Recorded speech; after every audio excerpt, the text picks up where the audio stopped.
Kalau ulama dulu tidak. Kalau yang langsung ngaji, hadirin hadirat, itu seperti Kanjeng Nabi, tergantung yang nanya. Kalau yang nanya kelihatannya awam, orang awam itu tidak perlu diberi dalil panjang-panjang. Karena al-awam la yajibu atau la tajibu alaihim ma'rifatud dalil. Dalam kitab-kitab usul fikih dikatakan orang awam itu tidak wajib ngerti dalil. Nah, zaman sekarang banyak orang yang dikit-dikit nanya dalil. Dalilnya apa? Dalilnya apa? Kan begitu kan? Ono hadisnya ta ora, ono Qur'ane ta ora. Nah, di NU tidak. Kemarin Ki Haji Mustafa Bisri dalam acara Halal Bihalal NU di Jakarta, beliau katakan NU itu tidak. Sejak dulu NU itu dalil bagi jamaah dan pengikutnya ya kiainya. Ya, nggak perlu kemudian dalilnya apa. Kalau kiainya melakukan, otomatis jamaahnya ngikut. Kenapa? Karena mereka yakin pasti kiai memiliki otoritas di bidang itu, terutama dalam bab dalil.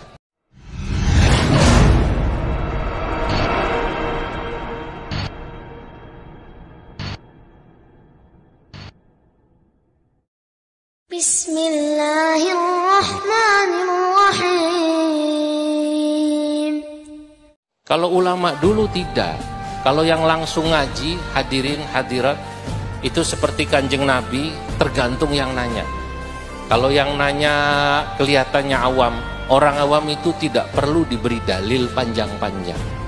Karena al-awam la yajibu atau la tajibu alaihim ma'rifatud dalil. Dalam kitab-kitab usul fikih dikatakan orang awam itu tidak wajib ngerti dalil. Nah, zaman sekarang banyak orang yang dikit-dikit nanya dalil. Dalilnya apa? Dalilnya apa? Kan begitu kan? Ono hadisnya ta ora, ono Qur'ane ta ora. Nah, di NU tidak. Kemarin Ki Haji Mustafa Bisri dalam acara Halal Bihalal NU di Jakarta, beliau katakan NU itu tidak. Sejak dulu NU itu dalil bagi jamaah dan pengikutnya ya kiainya. Ya, nggak perlu kemudian dalilnya apa. Kalau kiainya melakukan, otomatis jamaahnya ngikut. Kenapa? Karena mereka yakin pasti kiai memiliki otoritas di bidang itu, terutama dalam bab dalil. Kenapa kita harus mengikuti dalil? Karena yang harus kita pahami, yang pertama, karena agama kita ini agama dalil, agama ilmiah, bukan sebatas semata-mata pendapat, bukan semata-mata ya taklid mengikuti nenek moyang.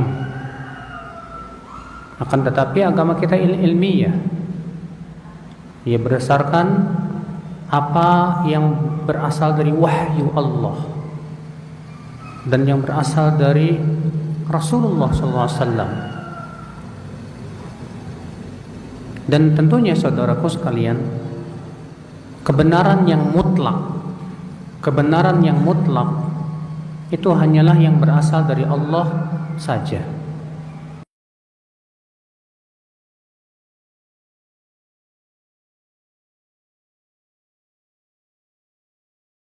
Jangan sampai kita beragama hanya sebatas ikut-ikutan, Mas. Ikutin pendapat ustadz, kiai tanpa tahu dalilnya. Walaupun memang orang awam, kata para ulama, boleh taklid, boleh. Namun Al-Hafidh Ibnu Abdul Bar dalam kitab Jami' Bayan al-Ilm wa Fadlih mengatakan apa? Yaitu dibedakan antara ittiba dengan taklid. Apa itu ittiba? Ittiba itu artinya mengikuti seseorang dengan mengetahui dalilnya. Sedangkan taklid mengikuti seseorang tanpa mengetahui apa? Dalil. Dan kita, Pak, harus paham bahwa agama kita ini agama ilmiah, Pak. Dan yang namanya ilmiah dalam Islam tuh kalau jelas dalilnya. Karena agama ini milik siapa? Milik Allah. Bukan milik ulama, bukan. Agama ini milik Allah. Maka siapapun yang berbicara tentang agama ini harus ada dasarnya dari Allah Subhanahu wa taala. Demikian pula melalui dari Rasulullah SAW.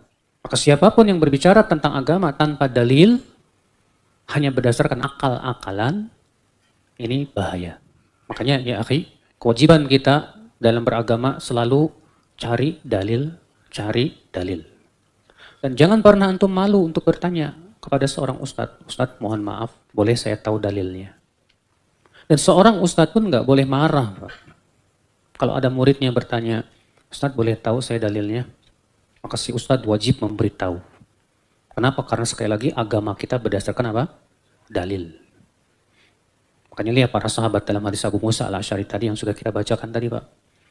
Sampai-sampai Abu Musa al-Asy'ari ketika menyampaikan, "Hai manusia, hati-hati dari kesyirikan ini, karena ia lebih tersembunyi dari langkah semut." Maka berdirilah dua orang dan berkata, "La takhrujanna mimma qulta."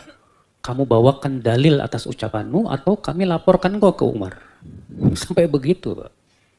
Kalau zaman sekarang, ustadznya ditanya dalil marah ngambek, Pak. "Kamu ngapain tanya-tanya dalil? Percuma, saya kasih dalil juga kamu nggak bakalan paham," katanya. Justru tugasnya ustadz itu membawakan apa? Dalil. Nah ini akhul Islam, azani Allah wa iyyakum. Sekarang ini kan kita lihat, Pak, ketika munculnya adanya taklid madhab dan mewajibkan nggak boleh banyak-banyak madhab. Pokoknya kamu ikut satu madhab aja udah. Akhirnya apa? Pendapat madhab lebih seakan-akan lebih tinggi daripada Allah dan Rasul. Padahal seluruh ulama madhab bersepakat harus mendahulukan dalil daripada perkataan siapapun. Imam Syafi'i apalagi beliau masyhur ucapannya. Beliau berkata, "Ajma'al muslimun ala annahu man istabanat lahu sunnatur rasul lam yakun an yada'aha liqauli ahadin." Kaum muslimin semua sepakat bahwa siapapun yang sudah sampai kepadanya sunnah Rasulullah, dalil, tidak boleh ia tinggalkan sunnah ini hanya karena mengikuti pendapat seseorang. Ingat itu. Ini manhaj loh, Pak. Makanya nanti, Pak, di kuburan kita tidak akan ditanya, "Kenapa kamu menyelisihi Ustadz Fulan?" Enggak. Kita akan ditanya, "Kenapa kamu menyelisihi Rasulullah SAW?" Kalau kita menyelisihi Ustadz karena ngikutin Rasul, selamat kita, Pak. Tapi kalau kita menyelisihi Rasul demi mengikuti pendapat Ustadz, kita nggak selamat ya di kuburan nanti. Allah nggak selamat. Makanya Rasulullah bersabda, "Fabi tus'alun." Tentang aku kalian akan ditanya oleh Allah nanti pada hari kiamat. Ya. Ini manhaj ya, akhi. Kita harus lebih mengagungkan Allah dan Rasulnya dari pendapat siapapun. Allah berfirman, "Ya ayyuhalladzina amanu, la tuqaddimu baina yadayillahi wa rasulih." Hai orang-orang yang beriman, jangan kalian mendahului Allah dan Rasulnya. Maka biasakan, Pak, belajar kepada ustadz dengan dalil. Minta dalilnya. Kalaupun antum harus ngikutin pendapat seorang ustadz karena antum belum mampu misalnya, tetap setidaknya antum tahu dalilnya apa. Karena kalau antum nggak tahu dalilnya, cuma ikut-ikutan, itu bukan ilmiah namanya. Itu namanya taklid. Ya. Tapi kalau antum tahu dalilnya, disampaikan Al-Quran atau hadisnya sahih, ya, apalagi dibawakan juga perkataan para ulama, ya, tentang masalah itu, tenang hati antum. Karena kita sudah punya dasarnya. Adapun kemudian antum berkata, "Bisa jadi ustadz saya punya dalil." Kadang-kadang orang awam ngomong gitu, Pak. "Bisa jadi ustadz saya punya dalil yang kamu nggak tahu." Kita bisa membalikan juga. Bisa jadi ustadz kamu juga nggak punya dalil. Yang namanya bisa jadi kan 50-50. Yang namanya 50-50 itu masih meragukan. Sementara Nabi mengatakan tinggalkan yang meragukan. Ya.